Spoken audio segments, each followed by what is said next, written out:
It's more informative than it is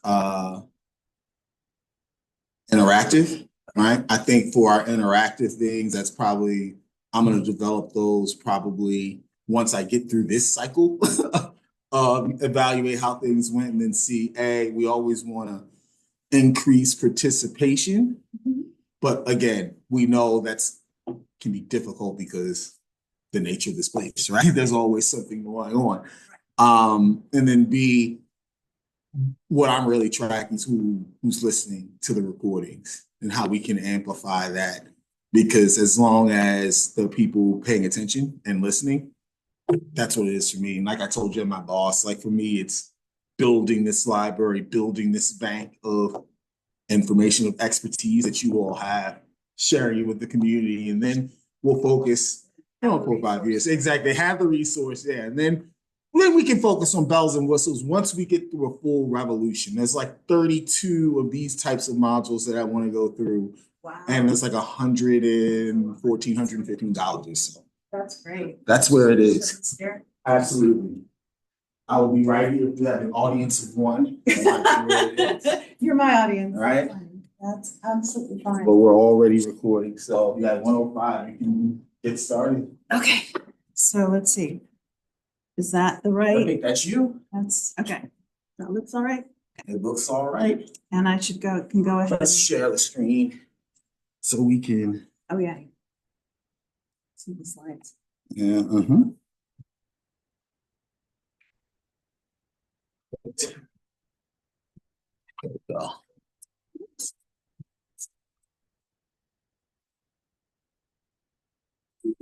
I would. Good afternoon. My name is Donna LaFollette. I'm a Harvard Westlake alum. Hello. You guys are just getting here at the beginning. Hi, welcome. Come on in. So I'll repeat that. My name is Donna LaFollette. I'm a Harvard Westlake alum from a very long time ago when it was Westlake School for Girls. But I'm really happy to come back to campus now. I actually was a scholarship student when I worked for my 3 years at Westlake. Harvard Westlake. And so this is my opportunity not just to come to this campus, but also to give back in a way, pay it forward a little bit. So we're going to be talking today about acing your interview, whether it's a job interview or an interview with a TV station or for, a print publication. Maybe that's in your future too. So some of the things that we'll talk about today are applicable outside of just job interviews. Why would I talk to you about this? Let me tell you a little bit about myself.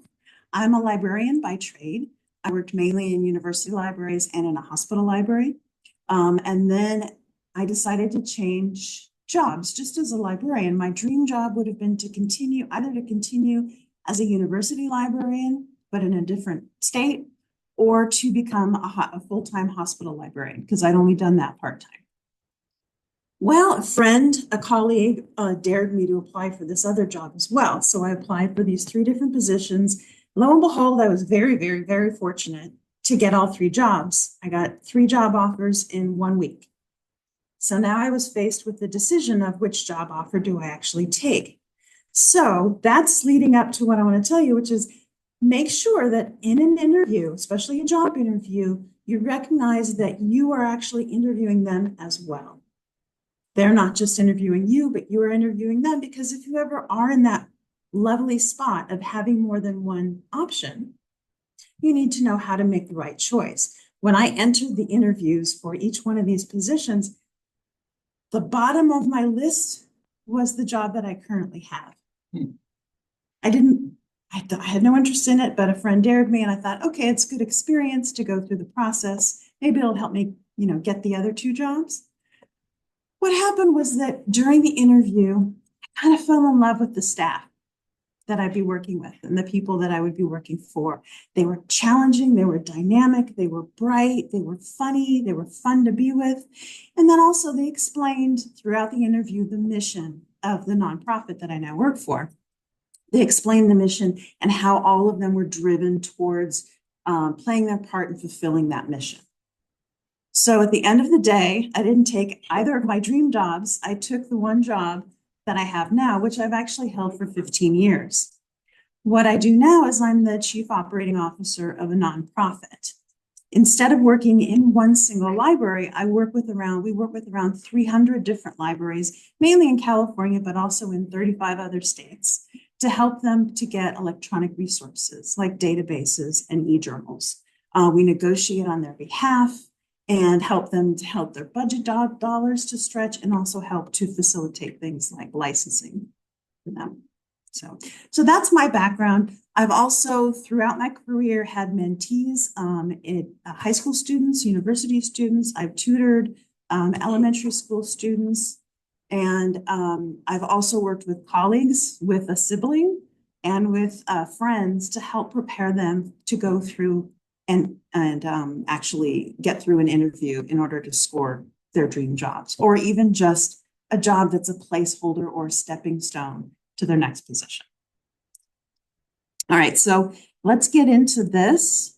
Briefly, a brief overview here. We're going to talk about researching a company or an organization that you're actually interviewing for.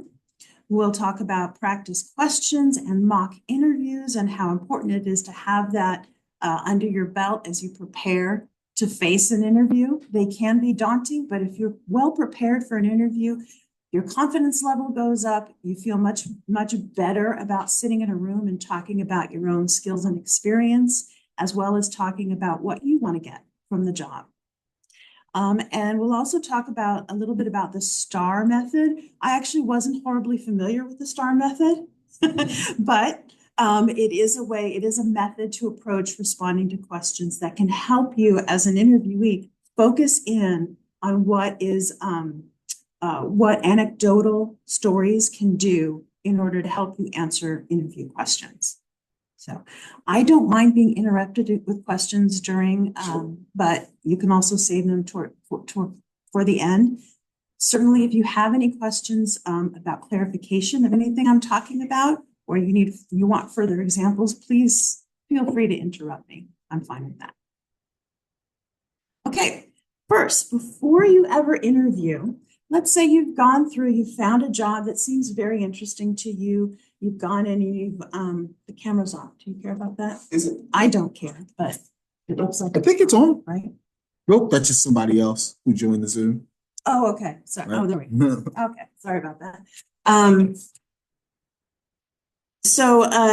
It's really important, as I said, to do a bit of your homework. First off, if you go into an interview and you don't know what you're interviewing for or who you're interviewing for, that's going to show in your responses. They may ask you a question about how you feel that you could help them to meet their mission. That's really hard to answer that question if you don't know what the mission of the company is. Most companies and organizations have their missions, visions, and values on their website. They either will have it on their landing page, on their homepage, or in their about section. So at the very least, when you're trying to learn about a company that you've applied for a position in, get familiar with their mission and visions and values. When you're looking at a nonprofit, I know from a lot of experience, having worked at libraries that were nonprofits and the current nonprofit that I work for, that if our employees are not in line and interested in helping us to meet our mission and to support our values, they're not going to last. The job is not going to jazz them. They're not going to feel challenged by it. They're not going to feel connected to other staff people or to the organization itself. So it's very important to become familiar with it. For for-profits, if the services that a for-profit offers are not something that interests you, ask yourself, is there anything else about working for this company that feeds my passion? Because there might be. It might be that you don't really care about the widget that they make. But there's something else about, like I said, when I went for my interview, I fell in love with the people I knew I'd be working with. And that became very, very important in determining which job out of the three that I got that I wanted to take. So the other thing is you want to make sure that you look at how healthy the organization is. Primarily, we're talking about the fiscal health of a company. You don't want to go into a company that's on the verge of bankruptcy. How would you figure that out? Well, if you're talking about a nonprofit, nonprofits every year have to file a tax form called a 990. And it's a very extensive, boring tax form that I actually just finished for my organization. It's awful. It's 46 pages of nonsense. But the very beginning of it, the first page, and then the next couple of pages do a couple of things. One is they talk about the fiscal health, and they let you know, is this company running in the black or are they running in the red? Or in this case, this nonprofit. How are they doing? There's a website called GuideStar. You have to sign up for a free account in order to actually search it and access the 990s for organizations, but they don't bug me.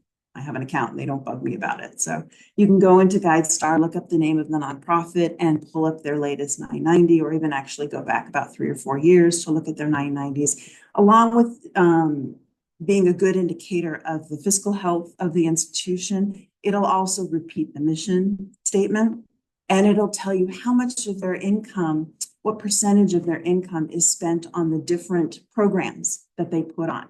So for instance, if you are going to be working for a manager who's responsible for program A, and you look at their 990 and see that they only devote 2% of their operating expenses to that particular program, you might go, ooh, maybe this is not well funded. Is that going to be a problem? And it may actually feed into a question that you then ask them at the end of your interview.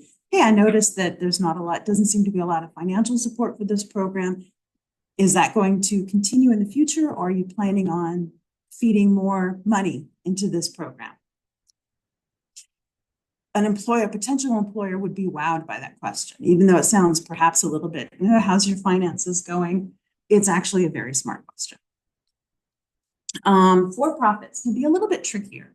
For-profits, I put a link here to an open LibGuide that talks about how to find the company financials, like a balance sheet for for-profit companies.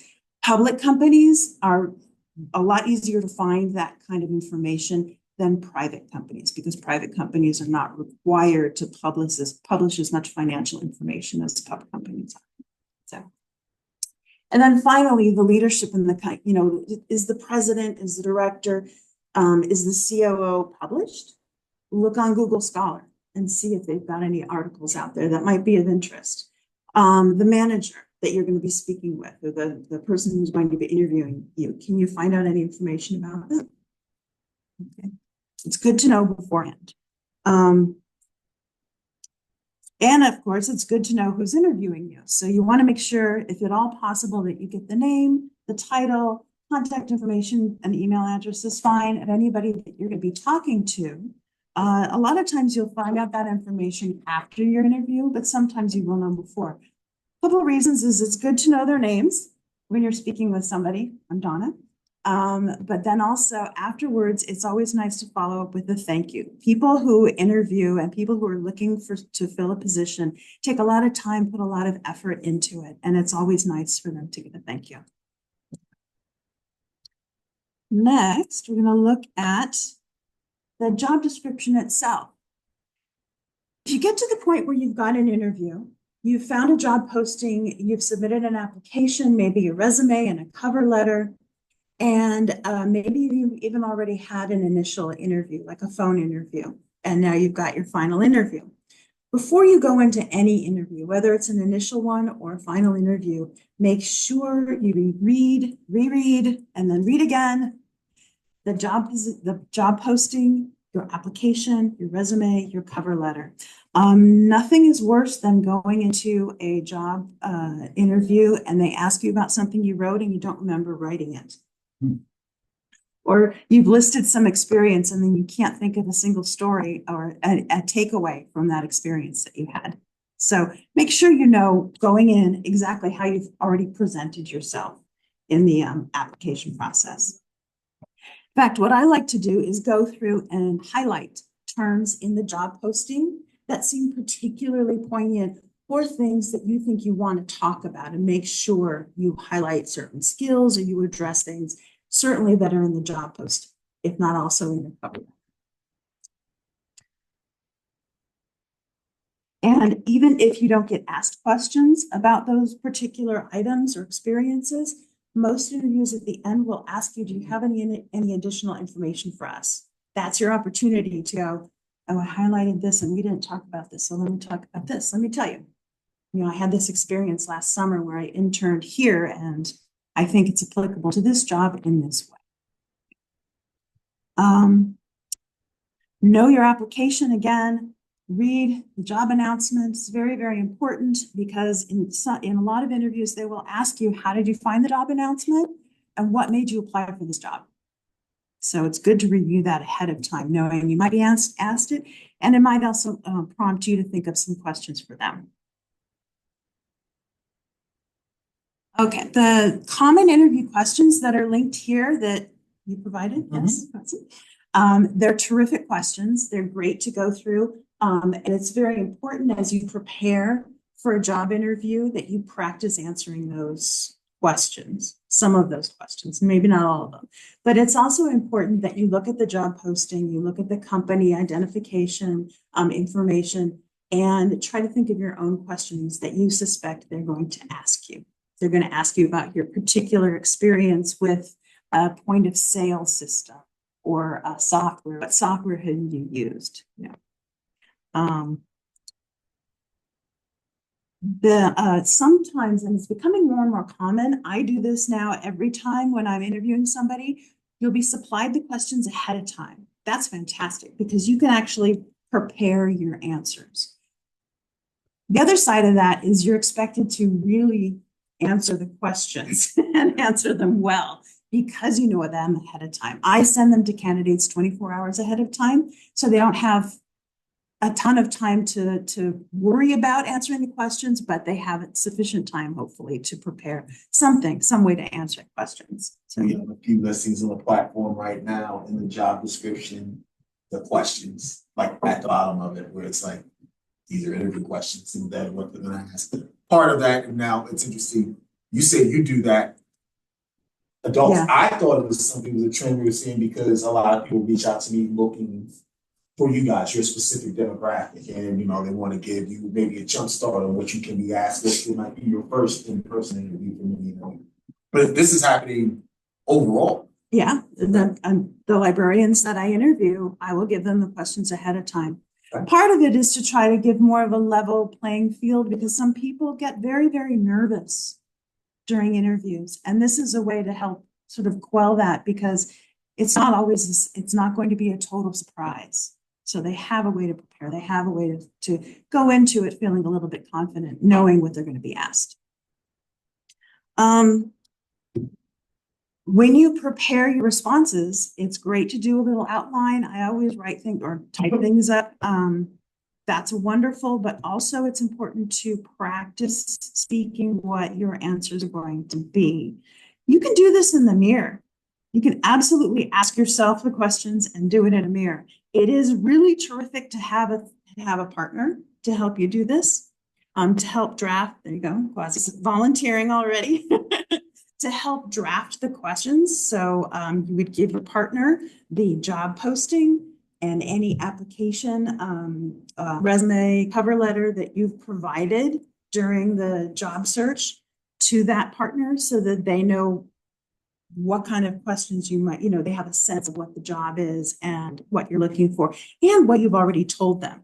Because especially if the partner knows you, they're likely to come up with, oh, you talked a little, in your cover letter, you talked a little bit about this, but this is really interesting. And I see it as applicable to this part of job posting. And you didn't mention that. So let's talk a little bit about that.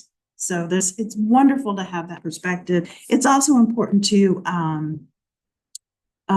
be able to hone in on those specific skills and experience that are mentioned in the job announcement. A partner can also help with dealing with how to answer difficult questions. Sometimes you have to ask for clarification on a question.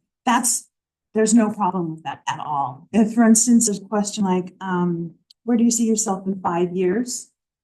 Well, you might assume that they're talking about where do you see yourself in 5 years? Oh, I'm going to be living in Morocco and I'm going to be doing online grad school in this or that, the other thing. They may mean, if you get this job and stay at this company, where do you see yourself in this company in 5 years? So there's no problem with saying, okay, I see, do you mean if I get this job and I'm at this company, or do you mean life in general? Where do I see my path going forward, and where do I see myself in 5 years?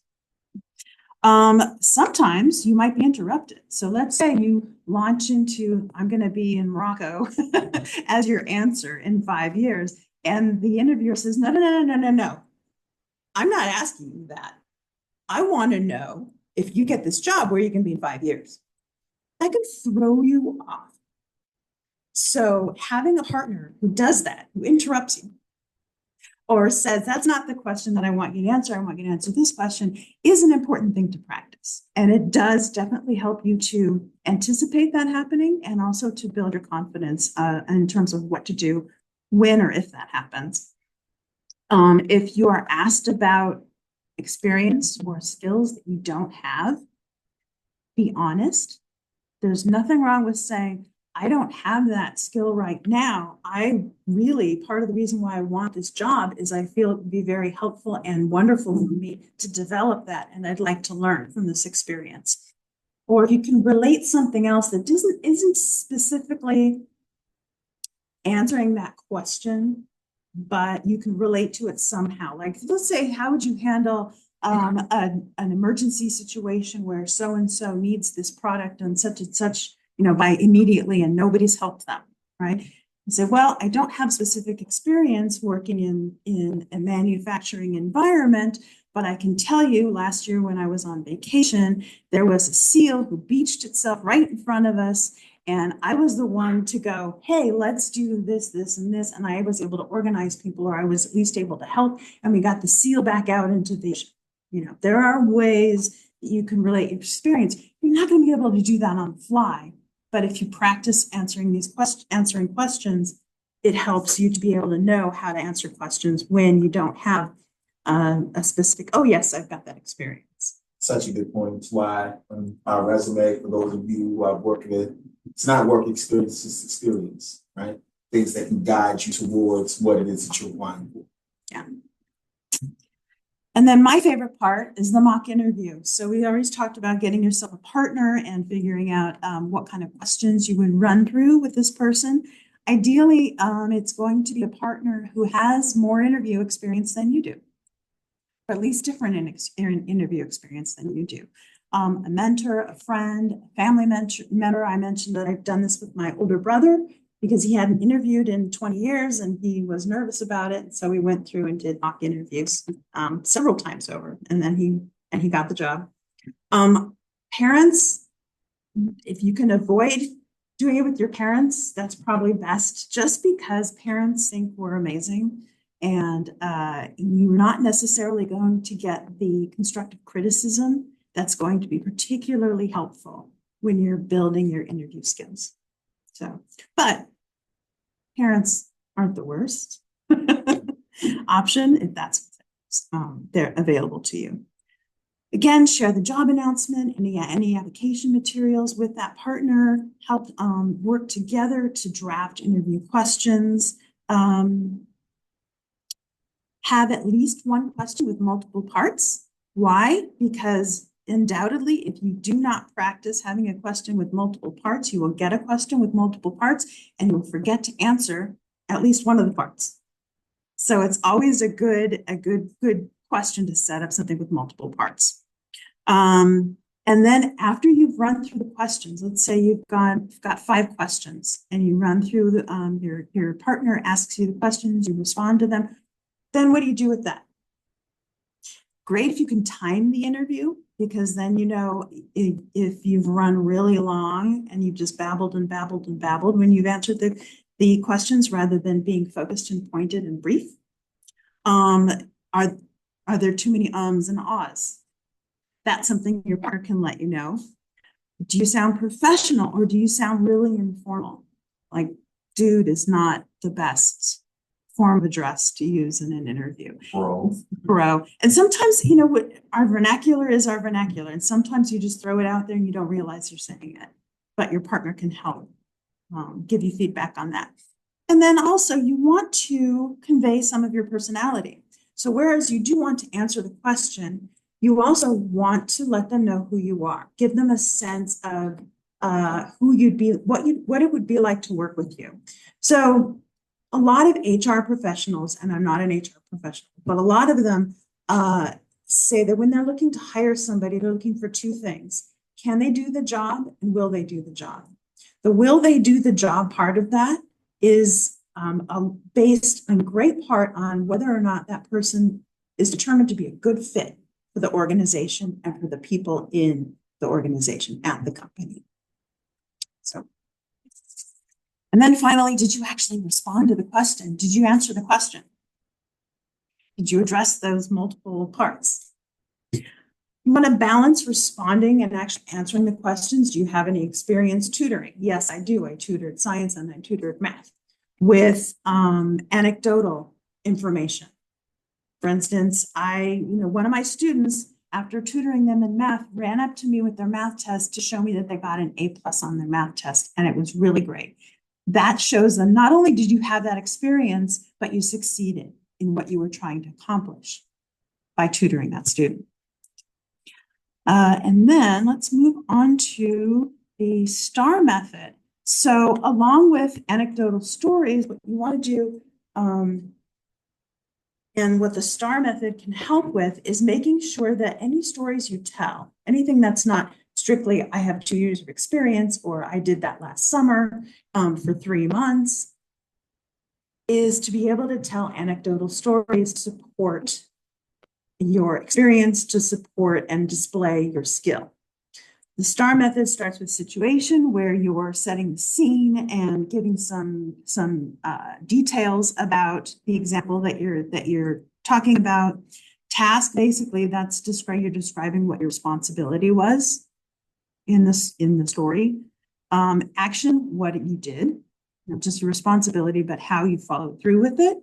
And then result, which to me is the most important part, because you're going to share what the outcome was. We got the seal back into the ocean, and it swam off, and it looked great. It looked perfectly healthy, right? The results part of it can tell you, doesn't necessarily have to be a success. So the story doesn't have to be a success story. It can be something you learn from, something you then afterwards improved on or intend to improve on. So let's say, that even with the seal story, we found out later the seal actually didn't make it. That was too bad. What I would have done differently is I would have called 911 and told them more thoroughly what was happening. Maybe they could have gotten somebody out there who, a vet or somebody who had experience with this to help us do it in a proper method. Storytelling is huge. As Donna said, this is advocacy for yourself as well, right? And the best way you can advocate for ourselves often is if we can tell a story of when we were in action and what happened as a result.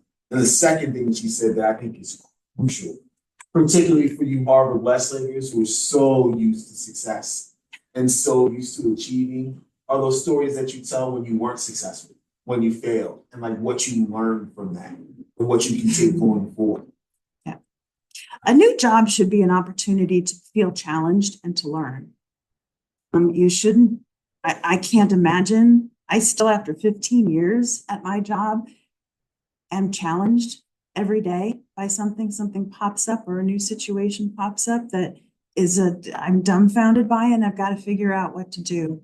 And that keeps me waking up and getting to the job every day, because if I knew everything, I'd be bored and I'd be ready to retire. So, so again, these examples, preparing, what you have on your resume, telling stories about it, again, highlighting things in your cover letter, in your resume, on the job posting that you want to make sure you hit during your interview, and preparing to talk about those things, figuring out what stories you want to tell, what makes the most sense. Sometimes you'll make notes and think, I have this great story, where can I fit it in?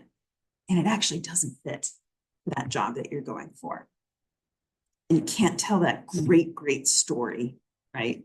Maybe you throw it at the end, or maybe you just have to cut it. So sometimes we can't tell the most awesome stories, but you do want to pepper your responses. You don't ever want to just say, when they say, okay, what's your experience in tutoring? And you say, I've got 2 years of experience in tutoring math and science.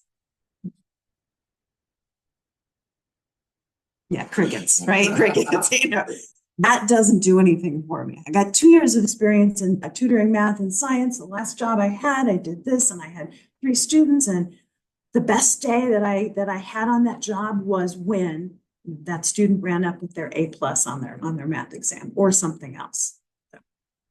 It's very important to illustrate your experience, illustrate your life, illustrate your identity. Okay, this is the fun part. What do you dress? How do you show up? What do you do?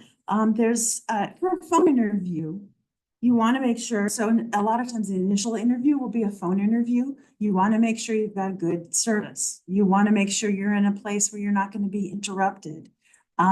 Driving in a car is probably not the best time to have a phone interview. Have water nearby. Always have water nearby, because you will, especially if you're nervous, most of us will get a dry throat.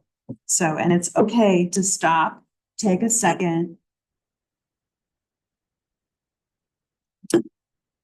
and get that under control so that you can go on and continue to speak. So, if you are going to be in a less than ideal situation, like you're going to be in the car, let the interviewer know ahead of time. They might actually want to reschedule the interview, or they might say, oh yeah, that's fine. At least you know ahead of time whether or not they're going to be comfortable with it. For a video interview, my 5 minutes? So 5 minutes. Okay. For a video interview, again, you want to make sure you've got good internet connectivity. You won't be interrupted, and there's as little ambient noise as possible. If you can test your video and your audio equipment ahead of time, and then test it again right before the interview. The last thing you want to do is sit there as your computer reboots, and now you're late for the interview, or an update starts to install and you can't interrupt it, and now you're late for your interview.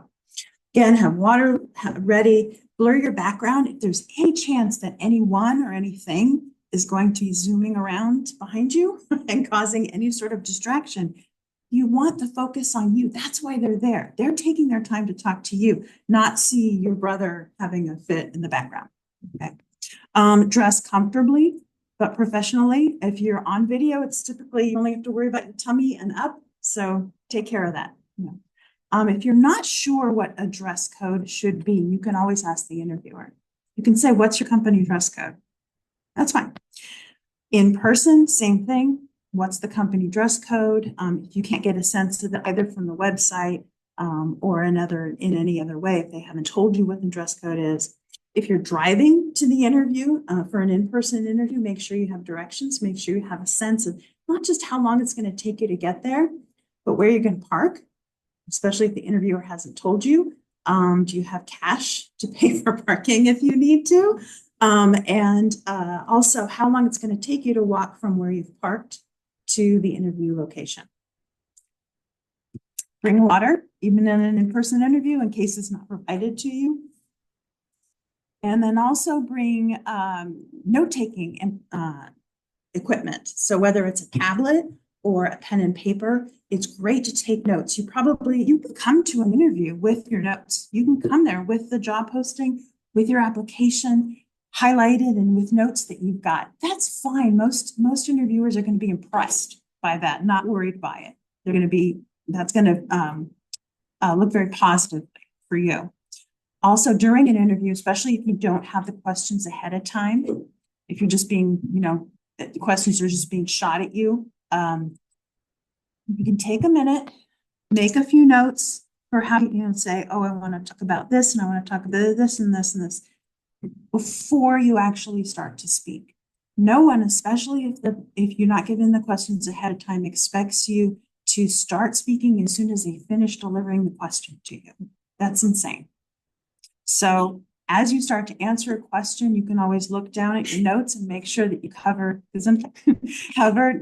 things that you wanted to. Okay. And it may even be that you jot down something as they're talking to you that you want to ask them about later on. And then finally, and as far as note-taking is concerned, paper and pen is fine, tablets are fine. I would not recommend having, taking notes on your phone, just because it seems like you're being distracted. So, and we get distracted. You get a text and you're trying to be in an interview. It's not great. And then finally, they're going to typically have a section of time for you to ask questions of them. This is really important. It's why you did part of the reason why you did your research ahead of time about the company. You can ask generic questions like, what are the benefits like?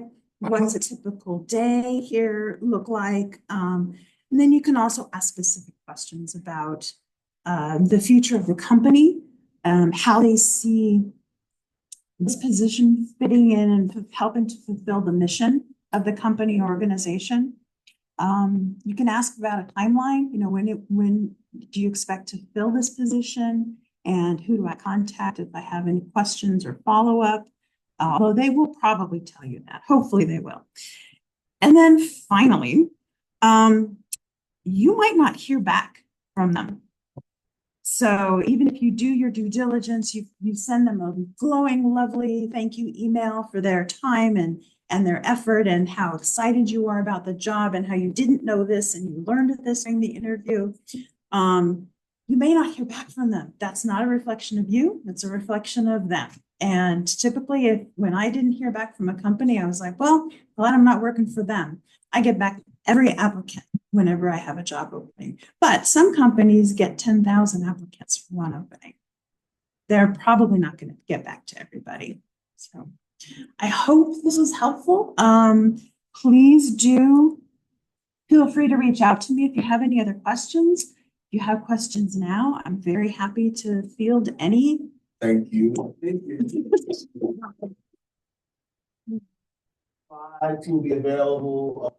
Just send me email. We'll have Donna's contact information also. I'm sure if you're open for even the flood of emails you may soon be getting once I release this into the ether from our students and alumni. But this is really, really good stuff, and I hope you all are able to take some things from it. As I know some of you, as I look around, will be preparing for interviews sooner rather than later. So I hope you got some good stuff out of this. Okay. Thank you. Yeah. Fantastic. Exactly what we were looking for. Couldn't have asked for anything more.